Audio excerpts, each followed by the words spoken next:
मनीष कि आज के दिन हम ये चर्चा क्यों कर रहे हैं? शुक्रिया शिमांगी। इसकी सबसे बड़ी चर्चा करने की बात यह है कि आज ही क्रेडिट पॉलिसी आई और आरबीआई गवर्नर ने सीधे तौर पे यह कह दिया कि घबराने की कोई बात नहीं है।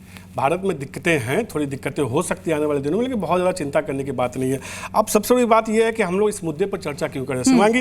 एक शेयर मार्केट को लेकर एक चर्चा होती है, एक कहावत है जो बड़े बड़े कह सकते हैं जानकार ये कहते हैं कि जब बाजार में तेजी हो तो चाय के टपरी पे हर आदमी ये ज्ञान देता है कि तेजी आएगी, तो समझिए कि बाजार में कुछ गड़बड़ होने वाला है। ठीक है। और एक दूसरा पक्ष है जो ये कहता है कि बाजार में जब बहुत ज़्यादा गिरावट आए तो चाय के टपरी पर हर आदमी ये कहता है कि मैं तो बर्बाद हो गया, भले ही उसने पैसा लगाया हो या नहीं लगाया, लेकिन चाय पे चर्चा जरूर हाँ, होती है। लेकिन अभी कमोबेश हालात वही है। सबसे बड़ी बात यह है कि बीते एक हफ्ते में क्या हुआ है। भारत की जिस इकोनॉमी की हम बात कर रहे हैं, प्रधानमंत्री मोदी लगातार कहते हैं कि हमें $5 ट्रिलियन की इकोनॉमी बनानी है। और आपको पता है पिछले एक हफ्ते में, बीते एक हफ्ते में $6 ट्रिलियन का नुकसान हो चुका है शेयर मार्केट में। यानी कि भारत का जो सपना है उससे ज्यादा के जो है ना नुकसान पूरी दुनिया के भर के बाजारों में देखने को मिला। ये एक चिंता की बात है। और सीधे तौर पे जो रातों रात जो चीजें बदल रही हैं, अब तक ये माना गया था, पहले भी ट्रेड वॉर होते रहे हैं, उसमें ये माना जाता था क्या कि दोनों देश नेगोशिएट करते, खासतौर पे चीन और अमेरिका, क्योंकि ये पूरी लड़ाई उन दोनों के बीच में ही हो गई है। इस बार ऐसा लग रहा है कि शायद जो है अमेरिका या ट्रंप कह सकते हैं झुकने के मूड में नहीं है, इसीलिए उन्होंने जो है चीन पे जो है 104% के आसपास का टैक्स लगा दिया। और आप जैसा मेंशन कर रहे थे कि अमेरिका बार बार कह रहा है, ट्रंप की सरकार आते ही वो कह रहे हैं कि झुकेंगे नहीं, हम उस मोड में हैं। और जब से टैरिफ लगाया गया, खासकर भारतीय बाजार ही नहीं बल्कि हमने देखा पूरा एशियन मार्केट जो है वो कोलैप्स होता हुआ कहीं ना कहीं नजर आया। तो आगामी दिनों में हम किस तरफ मार्केट को जाता हुआ देख रहे हैं मनीष? देखिए, ये कहना भी ये मुश्किल है कि आगे क्या होगा, क्योंकि ये वैसे ही है, कोई युद्ध शुरू हो गया, रूस यूक्रेन का युद्ध आपने लगातार कवर किया, युद्ध शुरू तो हो गया, खत्म कहाँ होगा कोई नहीं जानता है। वही स्थिति इसके बस अंतर यह है कि इसका असर जो है ना हर एक आदमी पे होता है। रूस यूक्रेन वार हो रहा है, बहुत ज्यादा असर हम लोगों पे नहीं हुआ, लेकिन इस युद्ध का असर जो है ना, ट्रंप साहब ने वॉर तो शुरू कर दिया, ट्रेड वॉर, लेकिन वो खत्म कहाँ करेंगे, कहाँ वो जाके रुकेंगे, चीन कितना ज्यादा झुकेगा, वो देखना दिलचस्प होगा। बेसिकली देखिए, पूरी कहानी के सार में ये है कि चीन जो है एक मैन्युफैक्चरिंग हब है, वहां से अमेरिका सारे प्रोडक्ट्स इंपोर्ट करता है। ट्रंप साहब ये चाहते हैं, उनका कहना है कि अमेरिका फर्स्ट के नारे पे वो कर रहे हैं, मुझे अमेरिका को फिर से ग्रेट बनाना, इस थ्योरी पे काम करें। उनकी ये सोच है कि मैं चीन सहित दूसरे देशों पे ज़्यादा से ज़्यादा टैक्स लगाऊं ताकि मैन्युफैक्चरिंग हब अमेरिका बने। अमेरिका नेट धीरे धीरे, लेकिन बड़ा बनने के चक्कर में ऐसा ना हो कि रिसेशन हो जाए। हमने देखा अमेरिका में पहले भी ये दौर आया हुआ था। बिल्कुल कह सकते हैं कि एक तरह से अमेरिका के लिए भस्मासुर बनना है। हालांकि इसमें एक अच्छी बात ये है, ये कई सारे रिपोर्ट्स अब आ गए हैं जिन्होंने मंदी की संभावना 60% तक बढ़ा दी है। जो पहले 20% 30% संभावना थी मंदी की, उसको बढ़ा के 60% तक कर दिया। तो ये साफ है कि मंदी की संभावना तो है।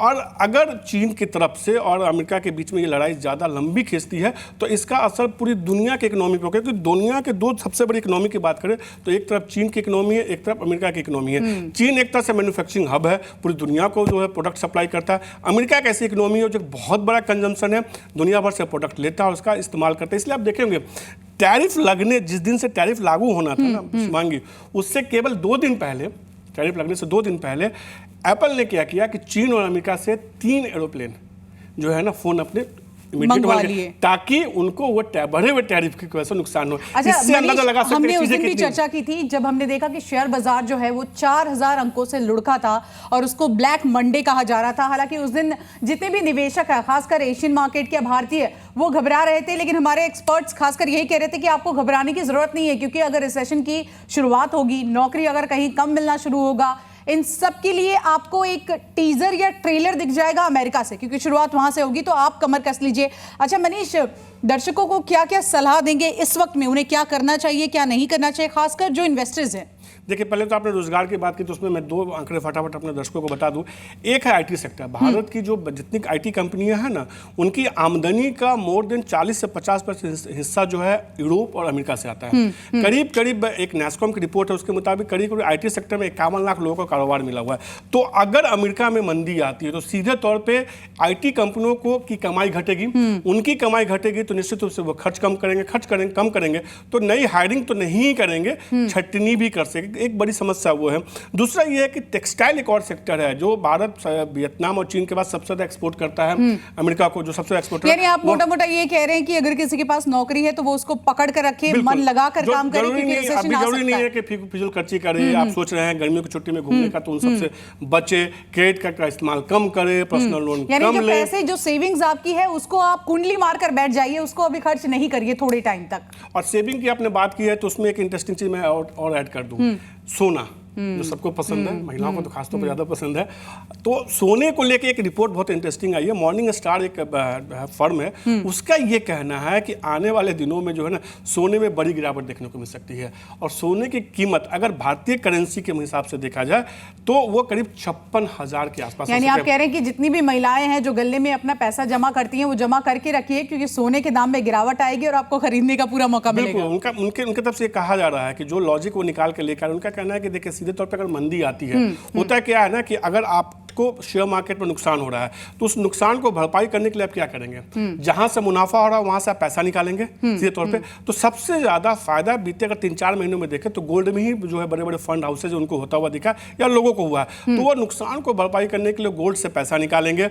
इस वजह से एक तो गोल्ड में सेलिंग देखने को मिल सकती है। दूसरा एक बड़ा ट्रिगर जो वो मॉर्निंग स्टार ये दावा कर रहा है कि आने वाले दिनों में हो सकता है कि हर एक बैंक जो आरबीआई जैसे यहाँ पे बड़े जो सेंट्रल बैंक्स हैं वो गोल्ड की डिमांड थोड़ी कम कर सकते हैं, क्योंकि उनकी तरफ से बड़ी डिमांड हो तो ज़्यादा खरीदते हैं। तो उनकी तरफ से भी ये माना जा रहा है, एक सर्वे की तरफ भी 71% बैंक ऐसा मान रहे हैं कि हम गोल्ड की डिमांड कम करेंगे।